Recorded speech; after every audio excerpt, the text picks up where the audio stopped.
Drama की जो व्याख्याएं हम लोग ने सुनी है, महावाक्य सुने हैं, उससे हम अपने जीवन में कैसे कनेक्ट करेंगे। जब कहा जाता है ड्रामा, तो हमें अपने से अलग कुछ दिखाई देता है जो चल रहा है, उससे अपने को कनेक्ट नहीं कर पाते हैं। क्योंकि जब तक हम खुद एक एक्टर की तरह ड्रामा में एक्ट कर रहे होते हैं, तो हमें ड्रामा से अपने को अलग कर पाने का पता नहीं होता है। क्योंकि हम तो ड्रामा के अंदर ही रोल कर रहे हैं, उसके अंदर ही जी रहे हैं, तो हमें ड्रामा को देखना भी नहीं आता। इसीलिए जगत में जो दृश्य चलते हैं उसको ड्रामा कहते हैं। ये रंगमंच पर रंगों की दुनिया है। जो 7 रंग होते हैं ना, वो होते तो है व्हाइट लाइट में ही, लेकिन मर्ज रूप में होते हैं। जब ड्रामा शुरू हो जाता है तो ये 7 रंग अलग अलग तरह की आकृतियां बनाते हैं, अलग अलग तरह के रस पैदा करते हैं और अलग अलग तरह के भाव पैदा करते हैं। और जब तक आत्मा ड्रामे के अंदर जी रही होती है, तब तक वो उसको दृष्टा के रूप में नहीं देखती है, क्योंकि वो खुद ही ड्रामा के अंदर बंधी हुई होती है। जब आध्यात्मिक ज्ञान समझा जाता है, तो आध्यात्म पहली परिभाषा बताता है कि तुम्हारा अस्तित्व इस शरीर से भिन्न है। इस शरीर से अपने को भिन्न जानो, चेतना में अपने आप को रियलाइज करो, तभी तुम आध्यात्म में प्रवेश कर सकते हो। क्योंकि ड्रामा के अंदर वो दृष्टि नहीं होती है, वो दृष्टिकोण नहीं होता है जिससे हम खुद को देख सकें, खुद को रियलाइज कर सकें। ये हम देख नहीं सकते। तो इसीलिए दृश्य जगत जो है वो ड्रामा है, और जो उसको देखने वाला होता है दृष्टा, वो जीवात्मा होता है। जीवात्मा है तो, परंतु उसको अपने होने का पता तो होना चाहिए। मुख्य बात है, उसको अपने होने का पता होना चाहिए कि मैं कौन हूं, तब वो दृष्टा साबित होता है। उसके लिए क्या चाहिए होता है? दृष्टिकोण। कौन सा दृष्टिकोण चाहिए? तो महावाक्यों में इशारा दिया जाता है कि जो अन्य अन्य खंड हैं, विदेशी धर्म खंड हैं, उनसे भगवान के होने का कोई रिलेशन नहीं होता है। भगवान है, भगवान आता है, भगवान का जन्म स्थान, ऐसी कोई भी बात बाकी धर्म खंडों में नहीं की जाती है। मुख्य रूप से कहाँ की जाती है? भारत में की जाती है। तो ये समझने की बात है, ऐसा क्यों कहा जाता है? क्योंकि भारत एक योगी के व्यक्तित्व को दर्शाता है। एक योगी की परिभाषा ही भारत है। भा अर्थात शाश्वत सत्य की रोशनी, जिसको लाने में रत रहने। तो वो कौन रत रहता है? यदि वो देह की परिभाषाओं में रत रहेगा, तो वो भारत का एक योगी के व्यक्तित्व की परिभाषा नहीं हो सकती है। अब योगी की जब बात आती है, तो योगी का जो पिक्चर है, जो एक प्रतीक है, वो कहाँ दिखाया जाता है? शिव के मंदिरों में, शंकर के रूप में। उसको योगी का व्यक्तित्व बताया गया है। एक उसको नटराज के रूप में भी दिखाया जाता है, डांस करते हुए भी। और तो किसी देवी देवताओं को डिपिक्ट नहीं किया गया ऐसे डांस करते हुए। केवल एक ही व्यक्तित्व है, शंकर का व्यक्तित्व, जिसको डांस करते हुए दिखाया जाता है। और उसको खास क्या शब्द से पुकारते हैं? नटराज। नट मतलब एक्ट करने का, जिसको सारा ही राज पता है, उसको कहते हैं नटराज। नट मतलब नाट्यशाला में नाटक करने वाला एक्टर। परंतु यदि एक्टर को अपने एक्टर होने का पता ही नहीं है, तो क्या होगा? उसकी एक उसे भ्रम पैदा होता है कि मैं किसी और के डायरेक्शंस पे चल रहा हूँ, शायद मुझे कोई और चला रहा है, मेरी किस्मत लिखने वाला कोई और है, मुझे सच्चाई की राह दिखाने वाला कोई और है जो मुझे मुक्ति देगा, कोई और है जो मुझे लिबरेशन देगा, दुखों से मुक्त करेगा, कोई और है जो मेरे लिए प्रकाश की किरण लाएगा। कहीं ना कहीं वो ऐसा ही भ्रम में रहता है।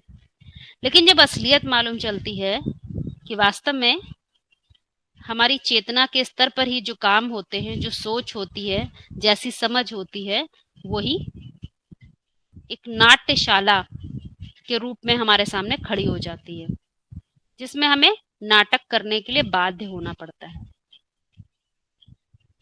हम बंधे से महसूस होते हैं कि हम किसी के डायरेक्शंस पर जैसे कि बंधे हुए हैं। हमारा अपना अस्तित्व कोई है नहीं, खोया हुआ सा पता चलता है।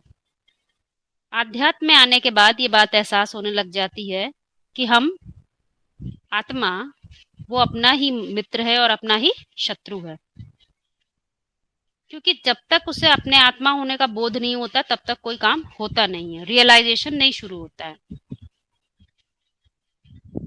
अब बात आती है कि नटराज को इस फॉर्म में क्यों दिखाया जाता है, डांस करते हुए क्यों दिखाया जाता है। वास्तव में जैसे कोई एक्टर है, यदि उसे ये रियलाइजेशन है कि मैं एक्ट करने जा रहा हूं, तो ये आसान होता है। वो रोने की भी एक्टिंग कर सकता है, दुखी होने की भी एक्टिंग कर सकता है, क्योंकि वो एक एक्टिंग है। लेकिन जैसे ही वो ये भूल जाए कि मैं नाटक कर रहा हूं, तो यही चीज उसको बांधने लग जाती है। उसके किए हुए कर्म उसे बांधने लग जाते हैं और उसको दुख का अनुभव होता है। वो अपने की हुई एक्ट में बंधने लग जाता है। यही आज होता है। जो सच्चाई होती है वो हम भूल जाते हैं। तो जैसे कि हमें डायरेक्शंस लगता है कोई और हमें दे रहा है। तो नटराज की जो डांस दिखाया है वो वास्तव में एक योगी की अवस्था को दिखाया है। योगी सत्य के गुह्यार्थ को पकड़ता है, सत्य में रमण करता है, उसकी बुद्धि जैसे कि उसमें एकात्म होती है। वो सत्य को दो रूपों में नहीं देखता। वो ये नहीं देखता मैं शरीर हूं, मैं भी कुछ हूं और मेरी चेतना भी कुछ है। वो दो अलग अलग नहीं देखता। वो ये जानता है मैं चित मात्र चेतना हूं, ये मेरा रोल करने का साधन है। वो इस सत्य को गुहिता से पकड़ के रखा होता है उसने। बुद्धि में उसको एकदम स्पष्टता होती है। जैसे कि किसी एक्टर को एक्ट करने के सारे राज पता हो, तो क्या होगा, वो एक्ट करते वक्त क्या दुखी होगा? नहीं। ये एक योगस्थ व्यक्ति की, ये योगस्थ योगी जो शंकर के रूप में दिखाया, आदि योगी बोलते हैं, उस रूप में दिखाया जाता है। इसीलिए नटराज को तांडव करते हुए भी दिखाया है। तांडव मतलब कोई चीज, कोई ऐसा रुद्र, रुद्र मतलब रौद्र रूप धारण करना, जो पुरानी व्यवस्था, पुराने बिलीफ सिस्टम और पुरानी विचारधारा सबको खत्म करता हो और नई की शुरुआत करता हो। उसको कहते हैं तांडव नृत्य, जिसको कहते हैं शिव का रौद्र रूप। अब जानेंगे कि शिव को शंकर से जब जोड़ देते हैं तो ऐसा क्या घटता है जो ड्रामा चलते हुए भी ड्रामा से बाहर होने का अनुभव होता है। शिव का अर्थ ही होता है परम सत्य, शाश्वत सत्य, जिसकी सत्ता में हम सब अस्तित्ववान हैं, जिसकी सत्ता में हम सब एग्जिस्ट कर रहे हैं। क्योंकि शिव ही सारी आत्माओं के होने का कारण है। महावाक्यों में इशारा भी ये दिया जाता है कि शिव कौन है? सभी आत्माओं का बाप है, ऐसे बताया जाता है। बाप मतलब बीज, बीज मतलब कारण।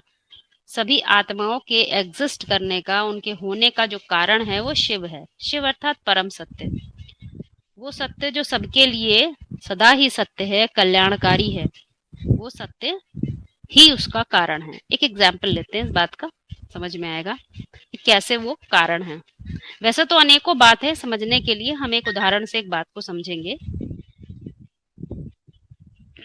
जैसे कि सबसे बड़ा सत्य क्या है कि सृष्टि एक रंगमंच है। सृष्टि क्या है? एक रंगमंच है। तो रंगमंच पर क्या होता है?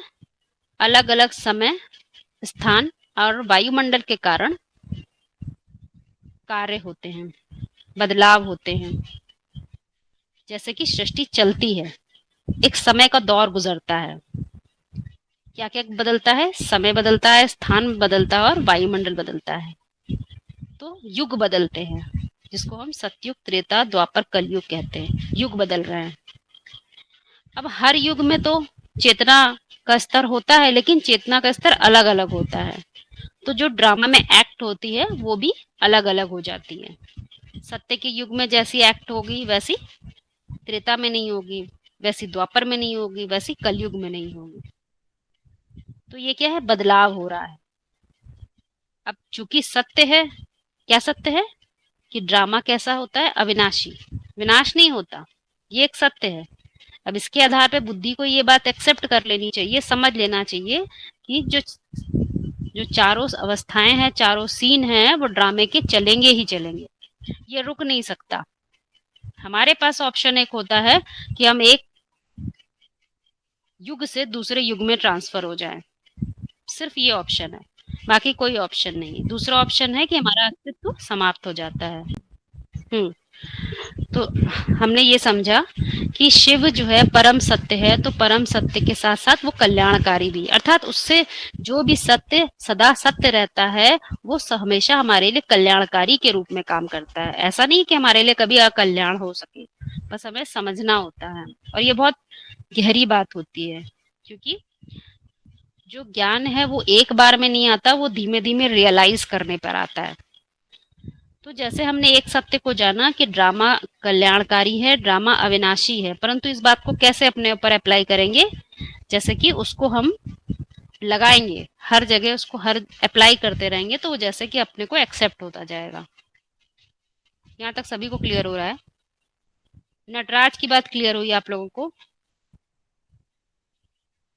नटराज एक डांस के रूप में दिखाया जाता है। डांस क्यों दिखाया है? वो एक मनो अवस्था को दिखाया जा रहा है, क्योंकि जो सारे ही राज को जानता है वो कैसा होगा? ड्रामा में रहते हुए भी ड्रामा से बाहर रोल प्ले करेगा, परंतु उसमें रोल नहीं होता। दूसरी बात, जो सारे ही राज को जानता है उससे अच्छा एक्टर कोई नहीं होता है। उसी को कहते हैं हीरो पार्टधारी, हीरो एक्टर।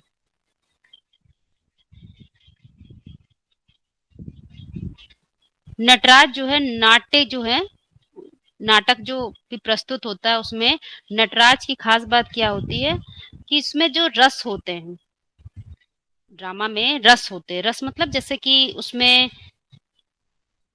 क्या हमें भाव प्रकट करना है, क्या उसमें रस हमें ग्रहण करना है, कौन कौन से जो संबंध होते हैं उन सब में हमें कैसे रोल प्ले करना है।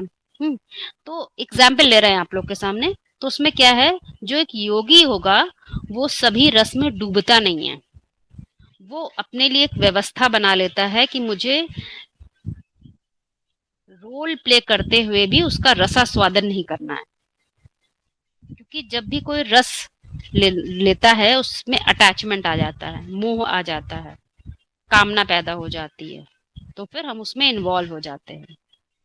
तो नटराज की स्टेट ऑफ माइंड ये दिखाई है, कि योगी की अवस्था दिखाई है, जिसमें वो रोल प्ले करता है, परंतु रोल प्ले करते हुए भी उसमें इन्वॉल्व नहीं होता है। इसीलिए शंकर को आदि योगी भी कहते हैं। आदि मतलब शुरुआत में। किस चीज की शुरुआत में? सृष्टि। जब जगत शुरू होता है उसकी शुरुआत में वो सबसे ऊंची अवस्था होती है, इसीलिए बोलते आदि। आदि मतलब ड्रामा के आदि में वो योगी है। योगी होगा तो किस लेवल पर होगा? मानसिक लेवल पर।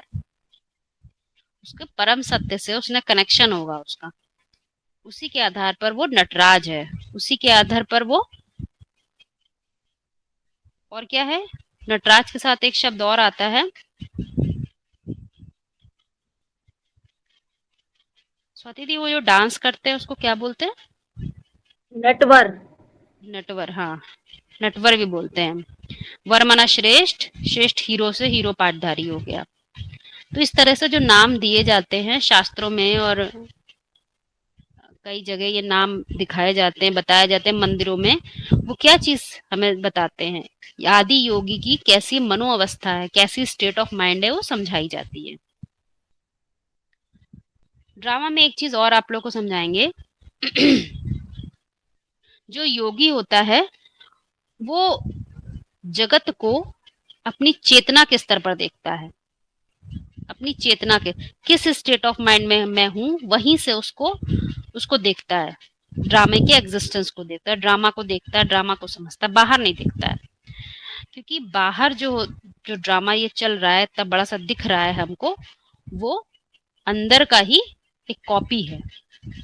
बाहर जो घट रहा है वो तो बाद में होता है, जो जो सब कुछ घटता है वो पहले अंदर होता है। इसीलिए कहते भी हैं कि ये जो जगत है वो परफेक्ट की इम्परफेक्ट कॉपी है। परफेक्ट नहीं हो सकता, इस ड्रामा में कुछ भी परफेक्ट कहाँ होता है, चेतना के अंदर। और जब ये ड्रामा दिखाई देता है ये इम्परफेक्ट है।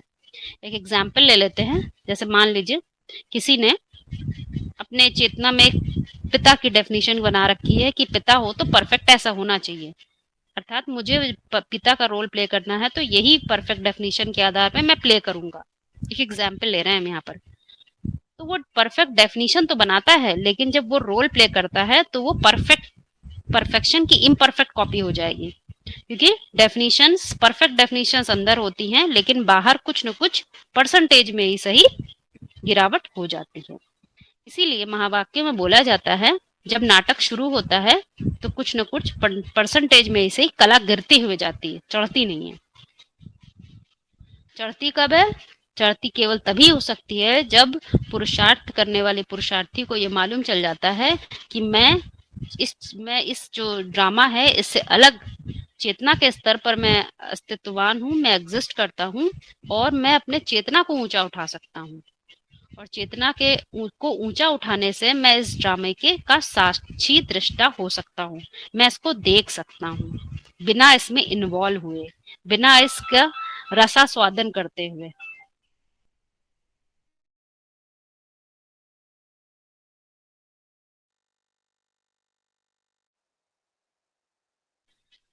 बिना रसास्वादन करते हुए वो इस जगत में रहता है और अपने जितने ही फॉर्मूले उसने सीखे हैं, जाने हैं, वो उसको अप्लाई करता है।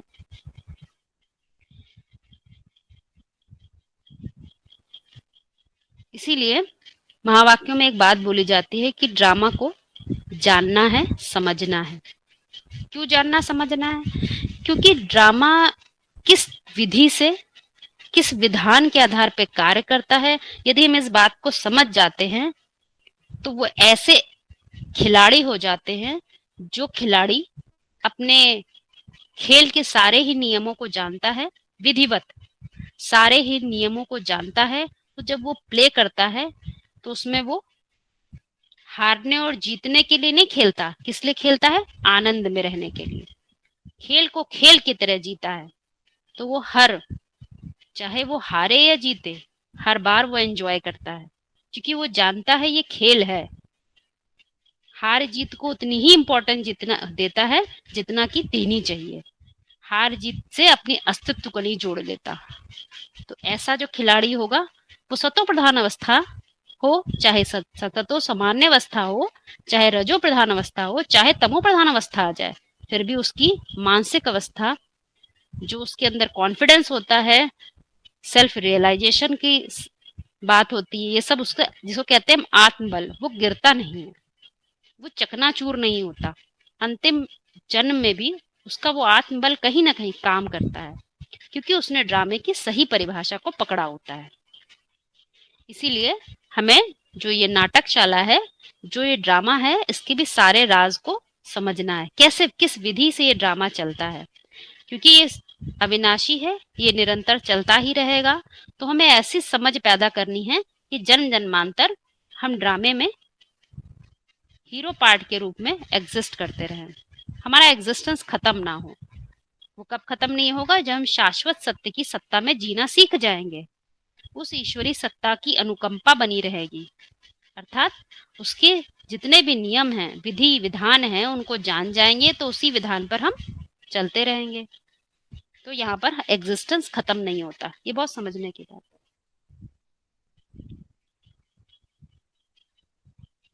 इसके लिए मुरलियों में बार बार बताया जाता है, यदि हीरो पार्टधारी है उसे अपने हीरो पार्ट का ही ना पता हो तो वो तो बेवकूफ पाठधारी हो गया। ये बात क्यों बोला जाता है? क्योंकि हीरो पाठधारी तो वही है जो अपने को, जो अपना हीरो पार्ट है उसको वो जानता हो, समझता हो। और यदि वो ये बात समझता नहीं होगा, यानी कि वो अपने को, सेल्फ को रियलाइज ही नहीं करता होगा, तो जैसे कि वो कैसा हो गया? क्या उसे बुद्धिमान कहेंगे? नहीं कहेंगे, क्योंकि उसे ये समझ में नहीं आएगा मुझे एक्ट करना क्या है। वो तो कॉमन मैन की तरह जो एक्ट की, जो ड्रामा की धारा है उसमें बहता चला जाएगा, कलयुग की धारा में तमो प्रधान अवस्था में बह जाएगा। वो विपरीत विपरीत का अनुभव नहीं कर सकेगा और ना ही विपरीत चलने की मादा पैदा कर सकेगा। इसीलिए नाटक का पता होना चाहिए कि ये नाटक अविनाशी है तो कैसे। फिर नाटक के लिए, ड्रामा के लिए एक शब्द आता है कल्याणकारी है। हमें पता होना चाहिए कल्याणकारी है। कभी कदार अपने जीवन में ऐसी घटनाएं घटती हैं जो लगता है बड़ी ही दुख देने वाली हुई, लेकिन वो घटती ही इसीलिए हैं कि उनके, वो पीछे से कोई ना कोई ऐसा काम कर रही है जो आगे तुम्हारे फ्यूचर के लिए कुछ न कुछ प्रकाश लाने वाला होगा। और प्रायः सबके जीवन में ऐसी घटनाएं नहीं घटती। जो हीरो पार्टधारी होते हैं उनके उनके जीवन का घटनाक्रम ही कुछ डिफरेंट होता है, कॉमन मैन की तरह नहीं होता कि खाया पिया सो गए। कमाया तो अपने के लिए, खाया तो अपने पेट के लिए, रोए तो अपनों के लिए, जिए तो अपनों के लिए।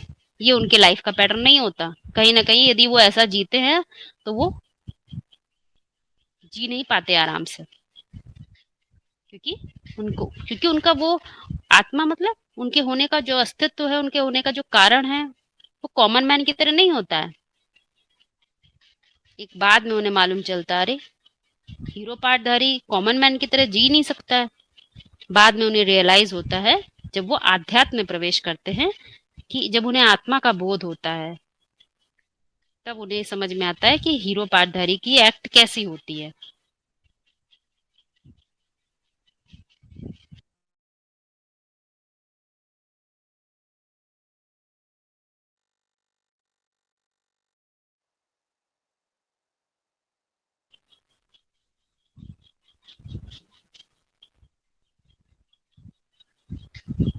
ड्रामा कल्याणकारी है, इस बात पे क्या आप लोग निश्चय करते हैं?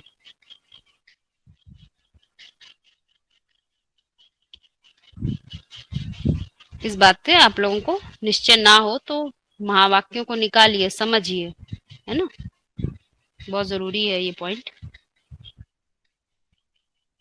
अब बात आती है कि ड्रामा को कहते हैं कि उसका आदि और अंत नहीं है, अनादि है, ड्रामा अनादि है।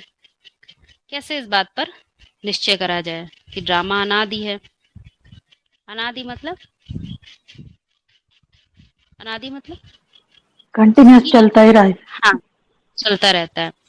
अब चलते रहने की प्रोसेस तो समझनी पड़ती है ना, किस तरह चलता रहता है।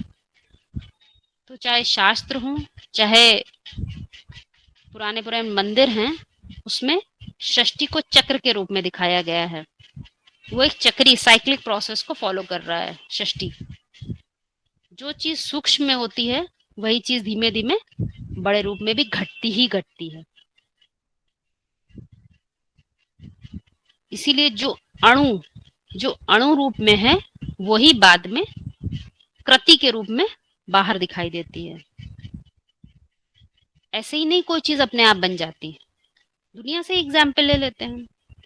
मान लीजिए किसी ने एरोप्लेन का निर्माण किया, तो उसने मशीन और उसका मैकेनिज्म तो बाद में बना था। मशीन और उसका मैकेनिज्म तो बाद में बना, परंतु एरोप्लेन का जो मुख्य विचार था कि मैं उड़ सकूं, ये उड़ने की कल्पना पहले कहाँ आई? वो किसी के मन में आई होगी, तो उसने आविष्कार किया कि कैसे उड़ा जाए। उड़ सकते, पक्षी उड़ते तो क्या हम नहीं उड़ सकते? तो पहले अणु रूप में, बिल्कुल सूक्ष्म रूप में वो बात आई, और फिर उसी अणु रूप विचार ने साइकिल आगे बढ़ा, पहले मनसा में आया, फिर वही चीज कर्मणा में आने लग गई। कर्म से हाथ पांव से वो मशीन के छोटे छोटे पुर्जे बनाए गए, मैकेनिज्म डेवलप करा कैसे इसको जोड़ के उड़ाया जाए। तो एग्जाम्पल आप लोगों को बता रहे हैं, हर चीज पहले अणु रूप में, मानसिक लेवल पर। अणु बम बना, एटॉमिक बम बनाया गया, तो पहले बम फोड़ने की बात थोड़ी आई, पहले कहाँ बना, सूक्ष्म एटम तक पहुंचे, फिर उस एटम के अंदर की ऊर्जा का पता चला, एटॉमिक एनर्जी का पता चला, फिर उसका प्रयोग बाहर किया गया। तो हर चीज पहले अणु रूप में और फिर वही साइकिल चलते चलते बाहर आती है। इसी प्रकार से जो ये ड्रामा है उसका आदि और अंत ऐसे नहीं होता, क्योंकि आदि और अंत को हम चक्रीय घटना में देखते हैं। तो जो चक्र है वो पहले छोटा होता है, फिर वही चीज धीमे धीमे रेडियस बढ़ता जाता है और वो आवृत्त करते करते बाहर बड़ा होता चला जाता है। तो ये चक्रीय गति है, पहले छोटे रूप में फिर बड़े रूप में, और बड़े रूप में जो चीज घटेगी वो क्या हो जाती है, एक्सट्रीम हो जाएगा, तो फिर वो खत्म हो जाती है। कैसे खत्म हो जाती है, ये बात तो आध्यात्मिक स्तर पे बहुत अच्छे तरीके समझ में आता है। क्या, त्रिमूर्ति में 3 चित्र दिखाए हैं, ब्रह्मा विष्णु और शंकर। ना ब्रह्मा विनाश करता है ना विष्णु विनाश करता है। विनाशकारी किसको दिखाते हैं, शंकर को दिखाते हैं। शंकर मनन चिंतन का एक प्रतीक दिखाया गया है। शिव के साथ ही शंकर को जोड़ते हैं। शिव मतलब परम सत्य। अब परम सत्य का कोई चिंतन ही नहीं करेगा तो उससे एकात्म कौन होगा, तो मनन चिंतन करता है वो ही उस स्वरूप से एकात्म हो जाता है। वो शंकर का ही रूप दिखाया गया है। तो शंकर और शिव मिलकर एक हो जाते हैं। तो यहाँ समझने की बात है कि शंकर क्या करता है, जितना भी विस्तार रूप था, जितना भी विस्तार सृष्टि का जगत जो बाहर विस्तार में समझ में आ रहा था, उसको सार रूप में पकड़ लिया उसने। अब बाहर दुनिया खत्म होती तो खत्म हो जाए, सार रूप तो निकल आया ना। आपसे कोई कहे एक बहुत बड़ा मशीनरी है, ये तो कल टूट जाएगी, तो उसने कहा भाई इसका जो कंसेप्ट है वो पकड़ लो, समझ में आ जाए, सार रूप पकड़ लो बुद्धि में, मशीन टूट जाएगी तो टूट जाएगी, हम फिर से बना लेंगे। इसी प्रकार से जो ये जगत का विस्तार हो जाता है, तमो प्रधान हो जाती है दुनिया, तो उसका सार रूप पकड़ लेता है। शंकर का जो चरित्र है वो सार रूप पकड़ लेता है, और जब उसका सार रूप पकड़ लेता है तो दुनिया खत्म होती है तो खत्म हो जाए, फिर उस सार से विस्तार बन जाता है, जैसे बीज से कोई झाड़ तैयार हो जाता है।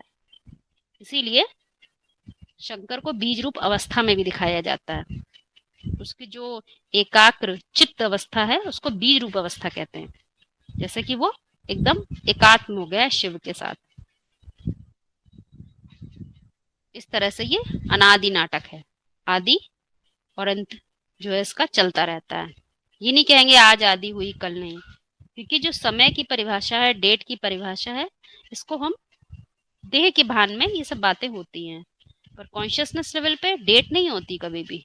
आज ये डेट को ऐसा कोई पैदा हुआ वो मर गया, ये तो देह की बातें होती है ना। चेतना तो कभी मरती नहीं, बस चेतना में बदलाव होता है, उसके स्तर में बदलाव होता जाता है, सूक्ष्म से स्थूल होती जाती है और फिर स्थूल से सूक्ष्म हो जाती है।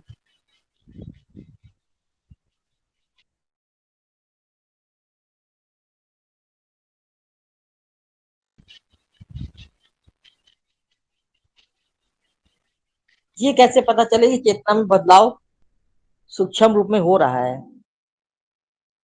क्वेश्चन। हाँ जी, देखिए सबसे पहली बात है, जो भी आपसे कभी कोई प्रश्न पूछे तो पहले देखिए वो किस स्टेट ऑफ माइंड में है। यदि उसने आध्यात्म में प्रवेश ही नहीं किया है तो अभी वो ये बात नहीं समझेगा। उसको बताओ कि भाई तुम देह नहीं हो, आत्मा हो, आध्यात्म आत्मा का विषय है। तो पहले जो लोअर स्टेट ऑफ माइंड में देह की परिभाषाओं में रह रहा है उसको पहले आत्मा की परिभाषाओं में तो लाओ, तब तो ये अपनी स्टेट ऑफ माइंड को देख पाएगा। क्यों? क्योंकि दूसरों की स्टेट ऑफ माइंड जज नहीं करनी, हमें बदलाव किसकी चेतना में देखना है, अपनी चेतना के में बदलाव देखना है। जितना जितना हम अपने बदलाव देखते चले जाएंगे उतना उतना दूसरों की अपने आप ही दिखेगी, बोलने की जरूरत नहीं है। ठीक है, तो स्टेट ऑफ माइंड को खुद को जज करते रहना है। वो जज तो अपने आप होता रहता है कि जितनी जितनी परिभाषाएं सूक्ष्म समझ में आती जाए, गुह्यार्थ जो ये है, तो वो कब समझ में आता है, जब गुह्यता में जाते हैं।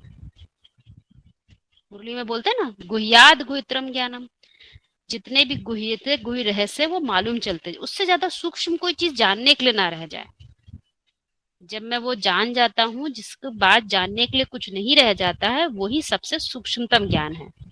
जब तक हमने वो बात तक नहीं पहुंचा है, तो हमारी स्टेट ऑफ माइंड सूक्ष्म से सूक्ष्म होती जा रही है, और नहीं हो रही है इसका मतलब हम सूक्ष्म से सूक्ष्म नहीं हो रहे हैं, सूक्ष्म से स्थूल की तरफ बढ़ रहे हैं। ठीक है।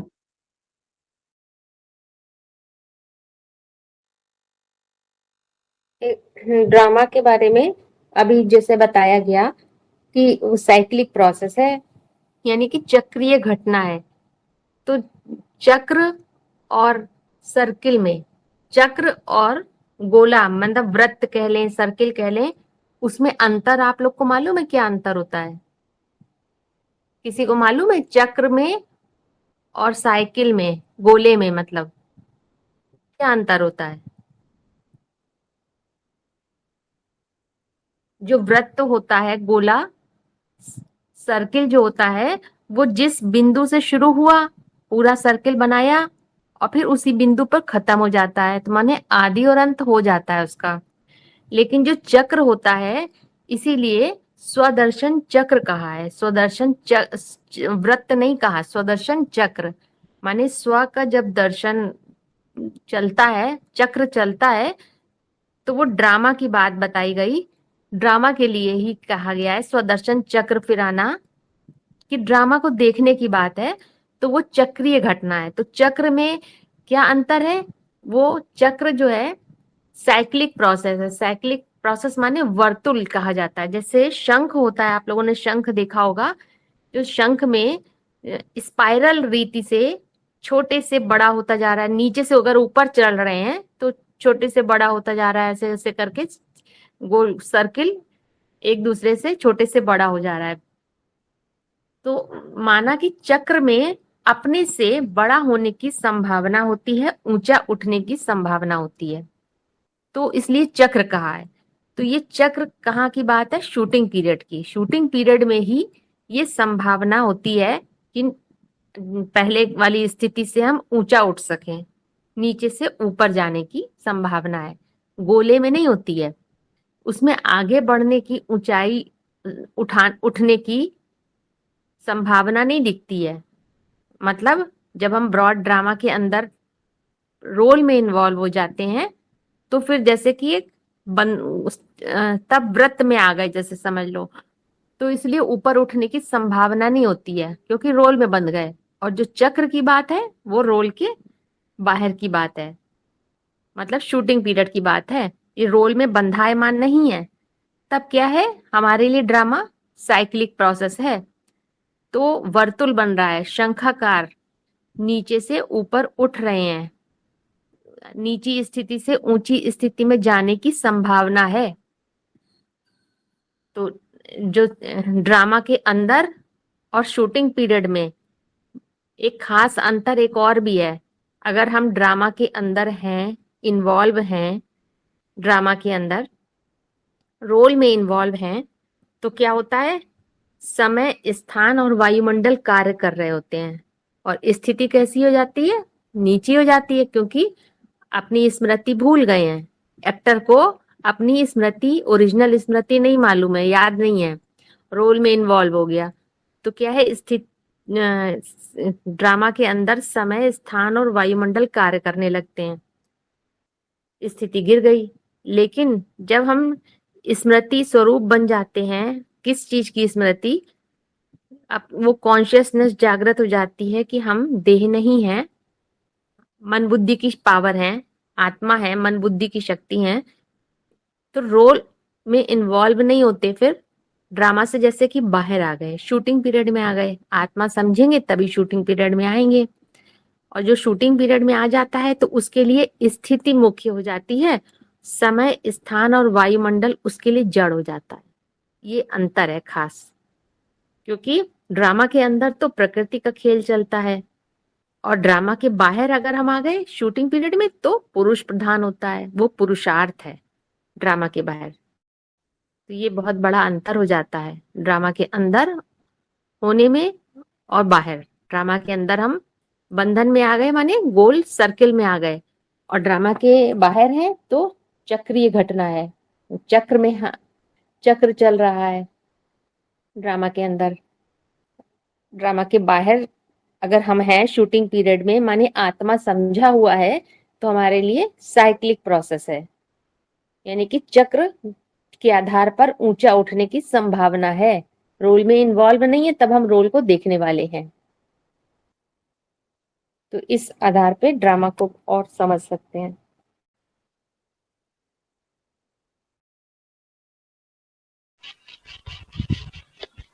नाटक के लिए एक बात और कहते हैं, अक्सर दिल में ये प्रश्न उठता है कि ये नाटक बना ही क्यों।